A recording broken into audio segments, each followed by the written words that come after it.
को सब्सक्राइब कर लीजिए। और आज की वीडियो में हम फूड न्यूट्रिशन का दूसरा टॉपिक पढ़ेंगे जो कि है फूड प्रिपरेशन एंड प्रिजर्वेशन। ये टॉपिक हमारा होम साइंस के एक सब्जेक्ट का टॉपिक है और उस सब्जेक्ट का नाम है फूड एंड न्यूट्रिशन। इसको हम फूड साइंस भी बोल सकते हैं। और हमने जो हमारा एक टॉपिक है फूड ग्रुप्स टॉपिक, वो हम पहले वाले वीडियोस में कंप्लीट कर चुके हैं। अगर उसमें कुछ नया मिलता है तो उस पर न्यू वीडियो अपलोड हो जाएगी। बाकी अभी हम food preparation and preservation topic पूरा करेंगे। और ये पूरा जो टॉपिक है ये इस वीडियो में तो हो नहीं पाएगा, लेकिन हम जो 3-4 वीडियोज़ हैं इस पर वो बनाएंगे और उसमें कवर करेंगे। तो चलिए शुरू करते हैं food preparation and preservation topic. Food preparation से आप क्या समझते हैं? फूड प्रिपरेशन जो वर्ड है, ये वर्ड यही बता रहे हैं कि खाने को प्रिपेयर करना, खाने को तैयार करना। और प्रिजर्वेशन का मतलब क्या है? यहाँ पे बचाना, प्रोटेक्ट करना खाने को। तो जो मेथड है ऑफ प्रिपेयरिंग फूड, जब हम खाने को प्रिपेयर करते हैं स्टोरेज पर्पस के लिए या फिर फ्यूचर यूज़ के लिए, कि हमें भाई आज नहीं उस खाने को खाना है, हम लाइक कल खाएंगे या परसों खाएंगे। जैसे चटनी हम बनाते हैं तो हम उसको 2-3 दिन चला लेते हैं। तो कैसे हम उसको इस तरीके से रखें कि वो ख़राब ना हो, वो सारा फूड प्रिजर्वेशन कहलाता है प्रोसेस। जो फूड प्रिजर्वेशन है is done either to slow down the activity of micro organisms.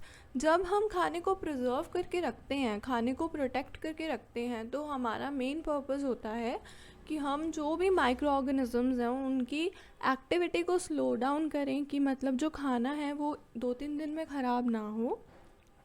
या फिर हम जो हमारे माइक्रो ऑर्गेनिजम्स हैं उनको किल कर दें, हम उनको मार दें, so as to maintain the quality of the product, ताकि जो क्वालिटी है प्रोडक्ट की वो मेंटेन रहे और लंबे समय तक हमारा खाना जो है वो प्रिजर्व होके रहे और फ्रेश रहे और हम उसको खा सकें।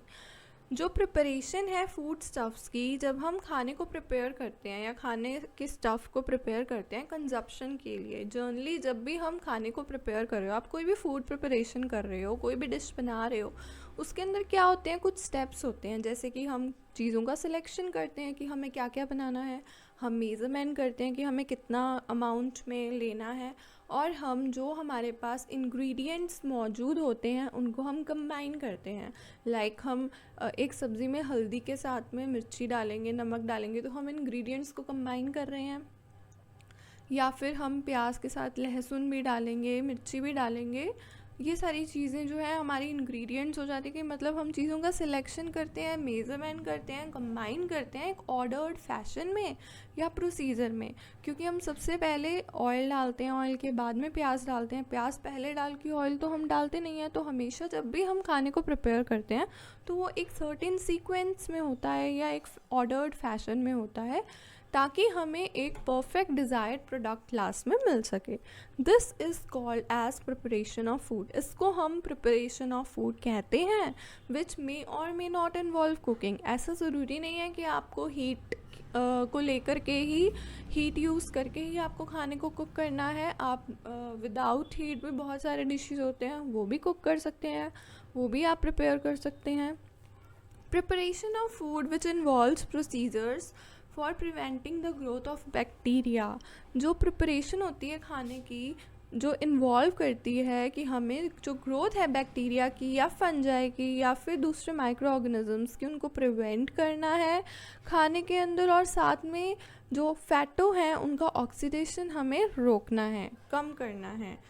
क्योंकि जो फैटो होते हैं हमारे खाने में, जब ऑक्सीडेशन टेक प्लेस करता है फैटो का या फैटी एसिड्स का, तो वो रेंसिडिटी, खट्टापन सा कॉज कर देता है खाने के अंदर। तो इस चीज़ को रोकना और साथ में बैक्टीरिया, फंजाई या फिर माइक्रो ऑर्गेनिजम्स की ग्रोथ को भी रोकना, हमारा जो प्रोसेस है वो फूड प्रिजर्वेशन भी कहलाता है। तो फूड प्रिपरेशन हम अलग अलग तरीके में, अलग अलग वे में डिफ़ाइन कर सकते हैं।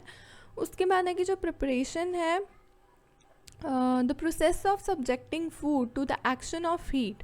जो प्रोसेस होता है जिसमें हम फूड को हीट के कांटेक्ट में लाते हैं, खाने को हीट पे जो है आग में जो है या गैस पे जो है हम कुक करते हैं, उसको हम कुकिंग बोलते हैं। अब कुक करना, खाने को क्यों हमें कुक करना चाहिए, इसके बहुत सारे ऑब्जेक्टिव्स होते हैं कि भाई हमें खाना पका के क्यों खाना चाहिए। क्योंकि ये खाने का टेस्ट इम्प्रूव कर देता है, क्योंकि हम कच्चा खाना खाओगे आप, लाइक आप वैसे प्याज खाओगे तो उसका टेस्ट अलग होगा, यही आप अनियन को फ्राई करके खाओगे तो उसका टेस्ट अलग होगा। अनियन को दूसरे डिशेस में डालोगे, सब्जियों में डालोगे या वेजीज में डालोगे तो उनका टेस्ट अलग होगा। तो कुकिंग क्या करती है, खाने को पकाने का काम क्या करता है, क्यों ज़रूरी है, क्योंकि वो हमारे खाने का टेस्ट बढ़ा देता है, हमारे खाने की क्वालिटी बहुत अच्छी हो जाती है, माइक्रो ऑर्गेनिजम्स का डिस्ट्रक्शन टेक प्लेस करता है, डाइजेस्टिबिलिटी भी अच्छी हो जाती है। क्योंकि आप गाजर ले लो या फिर आप मूली ले लो, आप उनको नॉर्मली कच्चा खाओगे तो वो उनको डाइजेस्ट होने में थोड़ा टाइम लगेगा, लेकिन अगर आप उनको पका के खाओगे तो आप उनको डाइजेस्ट होने में इतना टाइम नहीं लगेगा, जल्दी से जो वेजीज़ हैं वो डाइजेस्ट हो जाएंगी। साथ में कुकिंग जो है वो हमारे वैरायटी को इंक्रीज़ करती है। हम एक ही चीज़ से बहुत सारे डिशेस बना सकते हैं और हमारे डिशेस में वैरायटी आ जाती है, हमारे खाने में वैरायटी आ जाती है। साथ में ये कंजप्शन ऑफ फूड को इंक्रीज़ करता है कि हम ज़्यादा से ज़्यादा फूड कंज्यूम कर पाते हैं और हमारे पास न्यूट्रिएंट्स की अवेलेबिलिटी भी बहुत ज़्यादा हो जाती है। क्योंकि हमें एक खाने से तो सारे न्यूट्रिएंट्स मिल नहीं सकते हैं, तो हमें अलग अलग खाने की चीज़ों को कंबाइन करके कंज्यूम करना पड़ता है ताकि हमें सारे न्यूट्रिएंट्स की अवेलेबिलिटी, और वो हमें कुकिंग से मिलते हैं। और ये साथ में एंटीऑक्सीडेंट वैल्यू बढ़ा देता है, जिससे ऑक्सीडेशन ऑफ फैटो या फैटी एसिड्स टेक प्लेस नहीं करता है।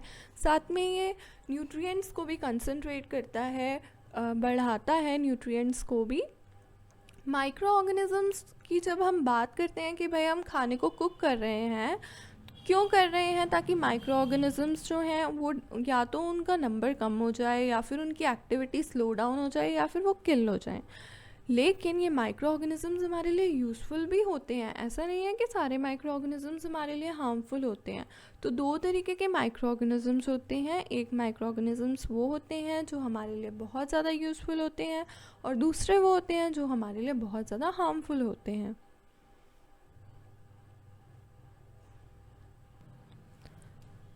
जो माइक्रो ऑर्गेनिजम्स हमारे लिए यूज़फुल होते हैं वो होता है कर्ड। कर्ड को अगर आप, दही को अगर आप माइक्रोस्कोप के अंदर देखोगे तो आपको बहुत छोटे छोटे से माइक्रो ऑर्गेनिजम्स, कीड़े दिखाई देंगे। और अगर आप उसको माइक्रोस्कोप के अंदर देख लोगे तो आप कर्ड को कभी खाओगे नहीं, क्योंकि उन कीड़ों को देखने के बाद में हमारे अंदर ऐसी फीलिंग डेवलप हो जाती है कि नहीं, हमें ये नहीं खाना है। लेकिन वो माइक्रो ऑर्गेनिजम्स हमारे लिए बहुत ज़्यादा यूज़फुल होते हैं और ऐसे माइक्रो ऑर्गेनिजम्स ही चीज़, ब्रेड और कर्ड बनाने के लिए यूज़फुल होते हैं। और कुछ माइक्रो ऑर्गेनिजम्स हमारे लिए बहुत ज़्यादा हार्मफुल होते हैं, जैसे कि क्लोस्ट्रीडियम, बोट्यूलिज्म या सैल्मोनेला। कुकिंग क्या करती है, कुकिंग जो टॉक्सिक सब्सटेंस होता है, लाइक केसरी दाल की हाँ हम बात कर रहे हैं। केसरी दाल को जब हम बॉईल करते हैं तो बॉइलिंग करने के बाद में जब हम उसके पानी को थ्रो आउट कर देते हैं तो उस पानी में बहुत सारे टॉक्सिक सब्सटेंसेस जो हैं वो निकल जाते हैं, क्योंकि जो केसरी दाल होती है उसमें बहुत सारे टॉक्सिक सब्सटेंसेस होते हैं। फिर नेक्स्ट पॉइंट है कि जो कुक्ड टोमेटोज़ होते हैं वो हेल्थ बेनिफिट्स में बहुत ज़्यादा अच्छे होते हैं as compared to the uncooked tomatoes. और जो हीटिंग प्रोसेस है वो लाइकोपीनी को ईज़िली अब्जॉर्ब करने में मदद करता है, जो कि टोमेटोज़ में प्रेजेंट होते हैं, और उससे हमारा जो कैंसर का रिस्क है वो भी कम हो जाता है। तो ये जो पॉइंट्स हैं ये इम्पॉर्टेंट पॉइंट्स हैं। तो केसरी दाल वाला इम्पॉर्टेंट पॉइंट था कि आपसे पूछा जा सकता है कि केसरी दाल मतलब कौन सा ऐसा मतलब हम बोल सकते हैं कौन सी ऐसी दाल है जो कि कुकिंग जो है उसमें से टॉक्सिक सब्सटेंसेस को बॉइलिंग के द्वारा रिमूव कर देती है। जैसे ही हम उसके वाटर को थ्रो करते हैं तो वो केसरी दाल है। एंड कुक्ड टमाटोज़ सही होते हैं हमारे बॉडी के लिए या अनकुक्ड सही होते हैं। तो जो कुक्ड टमाटोज़ होते हैं वो हमारी बॉडी के लिए बहुत ज़्यादा हेल्पफुल होते हैं, उनके बहुत ज़्यादा हेल्थ बेनिफिट्स होते हैं, क्योंकि वो लाइकोपेनी को ईज़िली अब्जॉर्ब करने में मदद करते हैं और ये जो कैंसर होता है उसके रिस्क को भी रोक देते हैं, कम कर देते हैं। अब बात करते हैं हम preliminary preparations of cooking food की। प्रीलिमिनरी प्रिपरेशंस क्या होती हैं? ये प्रिपरेशंस वो प्रिपरेशंस होती हैं जब हम खाना बनाने से पहले करते हैं। लाइक हम कटिंग कर लेते हैं, चॉपिंग कर लेते हैं, या हम चीज़ों को इकट्ठा कर लेते हैं, लाइक सिलेक्शन, मेज़रमेंट, क्या क्या हमें लेना है, कैसे कैसे करना है, हम उसके बारे में बात करते हैं। ये वो टास्क होता है जब हम फाइनली खाने को प्रिपेयर करने से पहले करते हैं। और इसमें बेसिकली आती है क्लीनिंग, पीलिंग, स्ट्रिंगिंग पीलिंग ही होती है। अब यहाँ पे क्लीनिंग का मतलब क्या है? क्लीनिंग का मतलब ये है कि आप अपने वेजीज को वॉश कर लेते हैं उसमें से मिट्टी निकालने के लिए, या जो भी जर्म्स या बैक्टीरिया होते हैं उनको निकालने के लिए। पीलिंग और स्ट्रिंगिंग क्या होती है? पीलिंग स्ट्रिंगिंग एक ही चीज़ है। इसका मतलब होता है कि जो ऊपर की परत होती है, जैसे आलू का छिलका है तो वो हम पीलर से पील करते हैं। फिर आ जाता है हमारे पास कटिंग, तो कटिंग में हम सब्जियों को कट करते हैं। ग्रेटिंग में हम ग्रेट करते हैं, ग्रेटर यूज़ करते हैं। सीविंग का मतलब होता है छानना। जब हम जैसे लाइक हमारे पास में फ्लोर है, आटा है, तो हम आटे को छान लेते हैं ताकि उसमें कोई भी मतलब कोई भी कंकड़ हो या कुछ भी एक्स्ट्रा बाहर का मटेरियल हो वो निकल जाए। और सोकिंग का मतलब हमें पता है, या भिगो कर के रखना। प्रोसेसिंग में काफ़ी सारी चीज़ें आती हैं, वो हम अभी देखेंगे। और कोटिंग में कोट करना होता है, लाइक आप पकोड़ा बना रहे हो तो पकोड़े बनाने के लिए आप ब्रेड का बना रहे हो तो उस पर आप बेसन की कोटिंग कर लेते हो। ब्लांचिंग होती है बॉइलिंग की, लाइक आप एग्स हैं उनको ब्लांच कर लेते हो, सिम पे बॉईल कर लेते हो। मैरिनेटिंग क्या होता है? मैरिनेटिंग जो वर्ड है इसका मतलब भी कोटिंग से ही रिलेटेड होता है। लाइक हम चीज़ों को मैरिनेट करते हैं, उनके ऊपर कोई और चीज़ की कोटिंग करते हैं, उसको हम मैरिनेटिंग बोलते हैं। स्प्राउटिंग हमें पता ही है कि हम जैसे अंकुरित करते हैं मोठ को, या फिर हम चने को पूरी रात भिगो कर के रखते हो, या 3 से 4 घंटे भिगो कर के रखते हैं ताकि वो थोड़े से फूल जाएं, स्प्राउट हो जाए। या जर्मिनेशन जो है वो तो हमारे मोठ एक एग्जाम्पल है ही। ग्राइंडिंग का मतलब क्या होता है कि हम ग्राइंड कर लेते हैं। जैसे मिक्सी है उसके अंदर हम चीज़ों को एकदम लिक्विड फॉर्म में कर लेते हैं, या फिर हम सेमी सॉलिड फॉर्म में कर लेते हैं। ड्राइंग का मतलब क्या है? हम सुखाते हैं। लाइक आप मिर्ची को जा कर के धूप में सुखाते हो, या फिर आप चीज़ों को, किसी भी चीज़ को, खाने की चीज़ को ड्राई करना। फिल्टरिंग का मतलब सीविंग ही होता है। सीविंग फिल्टरिंग एक ही बात है कि छानना। उसके बाद बात आती है कटिंग की।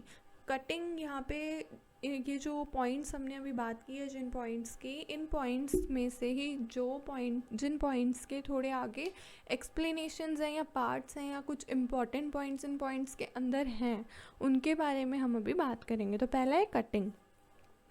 कटिंग में बहुत सारे ऐसे वर्ड्स हैं जिनको हम यूज़ करते हैं हमारी डे टू डे लाइफ में, लेकिन हमें उन वर्ड्स के बारे में ज़्यादातर पता नहीं होता। हम उनको समझते हैं कि ये एक ही जैसे प्रोनाउंस होते हैं और एक ही जैसा इनका मीनिंग होता है। सबसे पहले कट की बात करते हैं। तो कट का मतलब होता है कि हम नाइफ़ के साथ में शेप दे रहे हैं, या फिर हम पीसेस में चीज़ों को डिवाइड कर रहे हैं। दूसरा होता है मिन्स का मतलब होता है फाइनली हम चीज़ों को चॉप कर रहे हैं। चॉप का मतलब क्या होता है? ये रेफ़र करता है to cut into no specific shape. किसी भी स्पेसिफिक शेप में नहीं कट करना है, जैसे भी आपकी सब्ज़ी है उसको आप किसी भी शेप में कट कर दो। स्लाइस क्या होती है? इसका मतलब होता है कि हम यूनिफॉर्म स्लाइस या पीसेस में, एक यूनिफॉर्म पीस हमने रखा हुआ है, स्क्वायर रखा है, तो हम सारे जो फूड स्टफ़ है उसको स्क्वायर पीस में ही कट करेंगे। डाइस का मतलब क्या होता है? इसका मतलब होता है स्मॉल यूनिफॉर्म क्यूब्स में कट करना। ग्रेट का मतलब क्या होता है? ये रेफ़र करता है फाइनली कट करना विद अ ग्रेटर। तो कटिंग में बहुत सारे वर्ड्स आते हैं, cut, mince, chop, slice, dice, great. अब बात आती है प्रोसेसिंग की भी अभी हमने बात की कि एक प्रोसेसिंग भी होती है। फाइनली फूड को प्रिपेयर करने से पहले जो प्रीलिमिनरी प्रिपरेशंस होती हैं उसमें प्रोसेसिंग भी आती है। प्रोसेसिंग में बहुत सारे वर्ड्स आते हैं, जैसे हम मिक्सिंग करते हैं। मिक्स क्या होता है? The part of each ingredient is combined evenly to make total product बनाने के लिए हम अच्छे से इवनली सारी चीज़ों को मिक्स कर लेते हैं। फिर आता है ब्लेंड।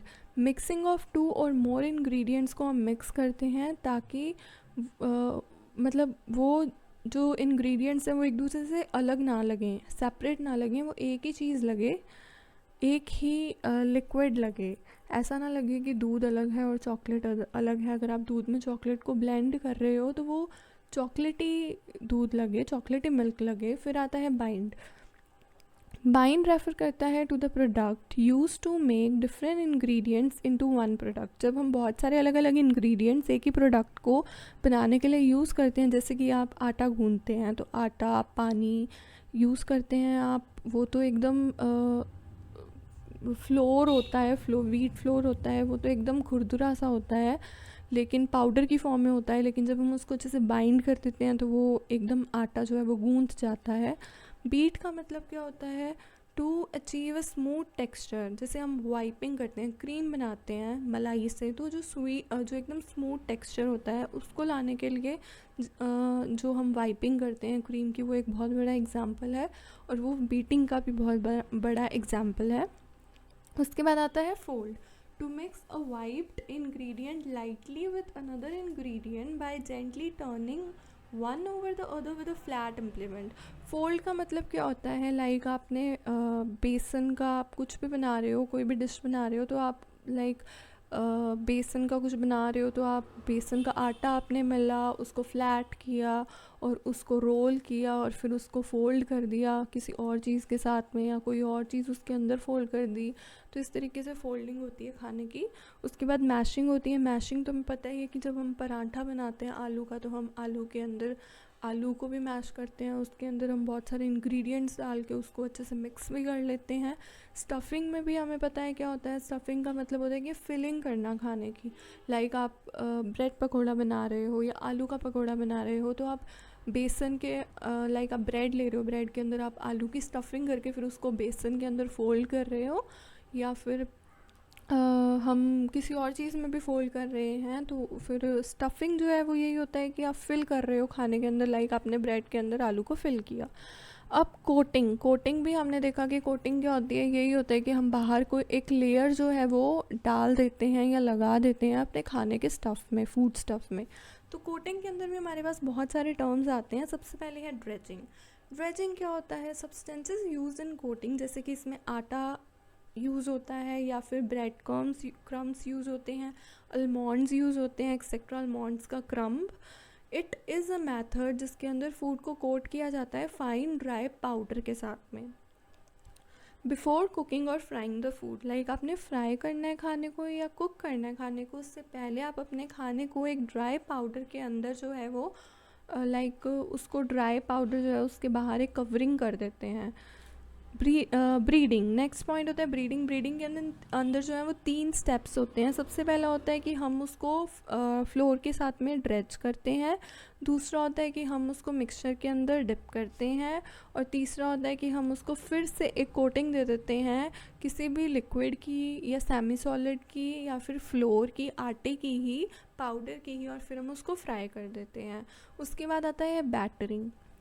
बैटर एक सेमी लिक्विड होता है टेक्सचर में। जनरली इट कंसिस्ट ऑफ, जैसे कि एग लिक्विड मिक्सचर है, थिकन विथ फ्लोर राइस के साथ में उसको हमने थिकन किया है। Cream to make smooth consistency and food product is dipped into the batter. अब जो फूड प्रोडक्ट होता है उसको हम उस बैटर के अंदर डिप करके फिर हम फ्राई कर लेते हैं या कुक कर लेते हैं। बैटर भी वही हो गया कि हम चीज़ों को ब्लेंड कर रहे हैं या मिक्स कर रहे हैं, कोई भी लिक्विड या सेमी लिक्विड फॉर्म में हो गया जिसके अंदर हमने अपने खाने को एक कोटिंग दे दी और उसको फ्राई कर दिया। अब हमारे पास बात आती है कुकिंग की। कुकिंग क्या होती है? The practice of preparing food. जब हम खाने को प्रिपेयर करते हैं ईटिंग या कंजप्शन के लिए, यूजुअली हीट को यूज़ करके, हीट के कांटेक्ट में हमारे खाने को ला करके उसको हम कुकिंग बोलते हैं। हार्मफुल माइक्रो ऑर्गेनिजम्स जो होते हैं वो कुकिंग के टाइम पे डिस्ट्रॉय हो जाते हैं। कुकिंग के कुछ बेसिक फैक्ट्स होते हैं। मोस्ट जो फूड बॉर्न डिजीज़ होते हैं उनको हम अच्छे से कुक करके खाने को रोक सकते हैं, या फिर खाने को अच्छे से प्रिपेयर करके हम उन डिजीज़ को प्रिवेंट कर सकते हैं। Bacteria are present throughout the kitchen. हमारे किचन में बैक्टीरिया हर जगह प्रेजेंट होता है, तो कुकिंग के टाइम पे हमें इन चीज़ों को ध्यान रखना चाहिए। ओवर कुकिंग हमें खाने की नहीं करनी चाहिए, क्योंकि ओवर कुकिंग करने से जो टेस्ट होता है वो ख़राब हो जाता है खाने का। चाहे आप ग्रिल कर रहे हो, बेक कर रहे हो या फ्राई कर रहे हो, लेकिन आपको उस खाने को जो है वो ओवर कुक नहीं करना चाहिए। और जब हम रीहीट करते हैं खाने को तो लेफ़्ट ओवर फूड को अच्छे से रीहीट करना चाहिए, 165 डिग्री सेल्सियस तक रीहीट करना चाहिए। अच्छे से जो भी आपका लिक्विड मैटर है उसको अच्छे से एक उबाल दे लेना चाहिए, ताकि जो खाना है उसमें से माइक्रो ऑर्गेनिजम्स डिस्ट्रॉय हो जाएं जो भी आपके लेफ़्ट ओवर फूड में आए हैं। फिर हमारे पास कुछ कुकिंग मेथड्स हैं। कुकिंग मेथड्स 3 मेथड्स होते हैं कुकिंग के। एक होता है मॉइस्ट हीट, दूसरा होता है ड्राई हीट, तीसरा होता है कॉम्बिनेशन मेथड। मॉइस्ट हीट में क्या होता है, हम boiling, simmering, poaching, stewing, steaming, pressure cooking. Dry heat में क्या होता है, रोस्टिंग, ग्रिलिंग या boiling, toasting, baking, sauteing, frying. And combination method में ब्रेजिंग होता है। इन मेथड्स के बारे में हम नेक्स्ट वीडियो में डिटेल में पढ़ेंगे। एंड अगर वीडियो अच्छी लगे तो वीडियो को लाइक करना, शेयर करना ना भूलिएगा, चैनल को सब्सक्राइब करना ना भूलिएगा एंड बेल नोटिफिकेशन को दबाना ना भूलिएगा।